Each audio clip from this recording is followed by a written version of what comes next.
नमस्कार मित्रांनो, फक्त काही वेळापूर्वी म्हणजे मगाशी साधारण तास दीड तास झाला असेल, मी एक व्हिडिओ अपलोड केला होता.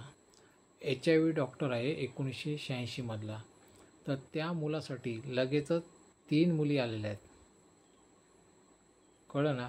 म्हणजे स्पीड चांगलं आहे इतकं कळलं. आणि त्या तिन्ही मुलीचे बायोडाटा मी त्याला पाठवलेत. तर एक तो कुठले सिलेक्ट करेल त्यापैकी. आता तो काही चॉईस वगैरे त्याची काही नव्हतीच, त्याच्यामुळे तो कुठला तरी एक सिलेक्ट करणार. तर म्हणजे विचार करा की किती लोक कॉल बघत असतील, म्हणजे काय म्हणतात त्याला, व्हिडिओ बघत असतील, हे माझ्या लक्षात येत आहे.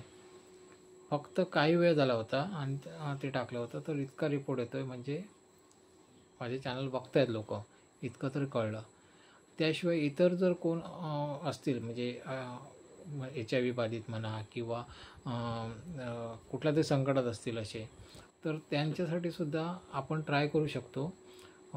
तर किरकोळ जाहिरात फी आहे, जास्त फी नाही आहे माझी, पण त्यांची गुप्तपणे हे करेन जाहिरात त्यांची, असं काही इश्यू नाही.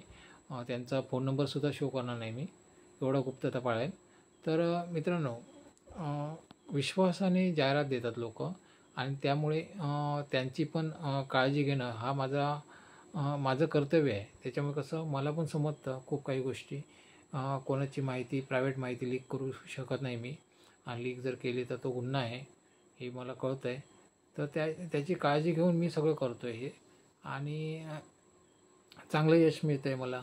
आता तीन मुलींपैकी आता कुठली तरी एक सिलेक्ट करेल, त्याची काय बाकी अट काहीच नाही आहे. त्याला फक्त एवढंच होतं की समोरची मुलगीसुद्धा तशीच असावी, एवढंच अट होती. त्या जाती वगैरेची किंवा दिसण्याची काहीच अट नव्हती त्याची. कुठला तरी एक सिलेक्ट करेल एवढं नक्की. आता मी ती जाहिरात काढून टाकतो, आणि हा व्हिडिओ थोडे दिवस हा व्हिडिओ ठेवतो आपला, म्हणजे कशाला, जर कोणाला गरज असेल तर तो हे करेल. मग व्हिडिओ काय बाकी ठेवण्यात काय अर्थ नाही आहे. तर ती जाहिरात त्याची काढून टाकण्याचा विचार आहे माझा, बघूया. नाहीतर मी पॉज करून ठेवेन ती जाहिरात, बघूया. कारण तो तर म्हणाला काय, मला बाकी अपेक्षा काय नाहीत, तर मी कुठली तरी एक सिलेक्ट करतो म्हणून बोलला तो. म्हणजे त्याची अपेक्षा काही नव्हती.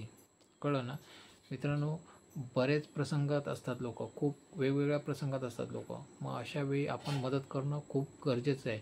आता किती लोकांनी ह्याच्यामध्ये सहकार्य केलं मला माहीत नाही, पण ज्याने कुणी सहकार्य केलं असेल, कुणी शेअर केलं असेल, कुठे काय केलं असेल, तर त्यांचे मी खूप खूप आभार मानतो. कारण असे लोक आपल्याला पाहिजेत, आपल्या समाजात असे लोक पाहिजेत, जे लोक खरंच स्वेच्छेने शेअर करतात आणि कोणाला तरी मदत करतात.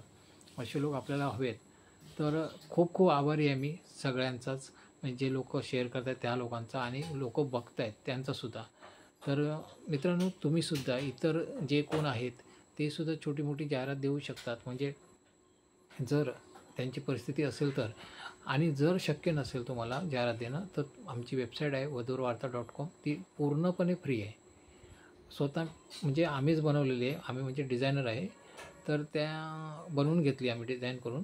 तर ती साईड आहे ती पूर्णपणे फ्री ठेवली आम्ही, त्याचा सगळा खर्च आम्ही करतो आहे, आणि आम्हाला काहीच द्यायचं नाही, म्हणजे ₹1 द्यायचं नाही. ती साईड आम्ही टोटली फ्री ठेवली. म्हणजे याचा अर्थ काय, असं काही नाही, ज्यांची जी परिस्थिती आहे ते लोक जाहिरात देऊ शकतात. आणि जाहिरात दिल्यामुळे काय होतं, समोरून कॉल येतात आपल्याला, कारण समोरचे लोक बघत असतात जाहिरात.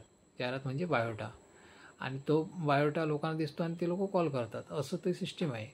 आणि ही सिस्टीम लोकांना पण आवडते. पण आता जर कोणाची अजिबात परिस्थिती नसेल तर वेबसाईटसुद्धा बघू शकता, पूर्णपणे फुकट आहे. वेबसाईटवरती अर्ज भरायचा, अर्ज भरल्यानंतर स्थळं दिसतात, किरकोळ स्थळं आहेत. कारण जर इथे फुकट भेटतं आहे मुलींना, तर मुली साईडवर जात नाहीत, वेबसाईटवर जात नाहीत. तर त्याच्यामुळे कसं, वेबसाईटवर जास्त मुली नाही आहेत. तर ज्या मुली आहेत ते इथे डायरेक्ट बघत आहेत, त्यांना डायरेक्ट फोन नंबर भेटत आहेत वरांचे, तर ते नाही जात तिथे. तर तरीसुद्धा ज्या कोणी गेलेल्या आहेत त्या तुम्हाला त्यांच्याशी मेसेज टाका त्यांना, आणि त्यांच्याशी बोला, आणि बघा, तुम्हाला झालं तर फ्रीमध्ये होऊ शकतं. ते सगळं फुकट आहे. मित्रांनो, असाच सपोर्ट करत राहा. धन्यवाद.